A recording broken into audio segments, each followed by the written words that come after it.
A história de Santa Cecília é uma das mais conhecidas e veneradas na tradição cristã. Ela é considerada a padroeira dos músicos e instrumentistas, sendo celebrada em 22 de novembro. A narrativa da sua vida é baseada em relatos antigos e passados por tradição oral. Segundo a tradição, Santa Cecília nasceu em Roma, por volta do século II, em uma família rica e nobre. Ela era uma cristã devota e se dedicava ao serviço com os pobres e à caridade. Cecília era conhecida por sua beleza e virtude, mas, apesar de seus pais terem planejado seu casamento com um jovem pagão chamado Valeriano, ela afirmou que já havia feito um voto de castidade a Deus e queria dedicar sua vida somente a ele. Cecília acabaria por casar com Valeriano.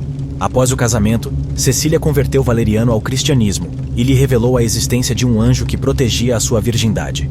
Valeriano, tocado pela fé de Cecília, quis ver esse anjo, e ela o orientou a procurar o Papa Urbano I, que o batizou após ele ter sido instruído na fé cristã. Quando Valeriano retornou, ele encontrou Cecília orando em sua casa, e segundo a tradição, ele realmente viu o anjo ao lado dela, segurando coroas de lírios e rosas, símbolos da pureza e da virtude. Isso impressionou Valeriano, que nesse momento foi plenamente convertido ao cristianismo. Entretanto, a situação se complicou quando Almáquios, o prefeito de Roma, soube da conversão de Valeriano e de sua esposa Cecília. Ele ordenou que eles renunciassem à sua fé cristã e adorassem os deuses romanos. Ambos recusaram, e isso resultou em sua prisão e condenação à morte.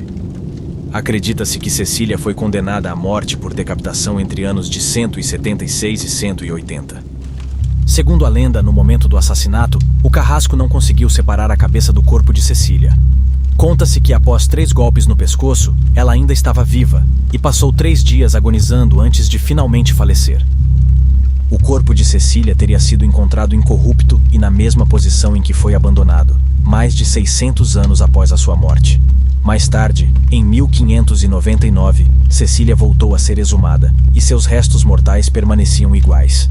Foi então que uma estátua reproduzindo a forma como o seu corpo foi descoberto foi colocada sobre a tumba da santa, e ela pode ser visitada na igreja de Santa Cecília no Trastevere, em Roma.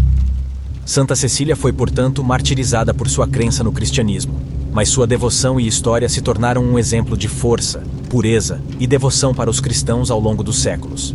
É importante notar que, apesar de sua história ser amplamente venerada, algumas das especificidades sobre sua vida podem ser baseadas em lendas e tradições posteriores à sua morte.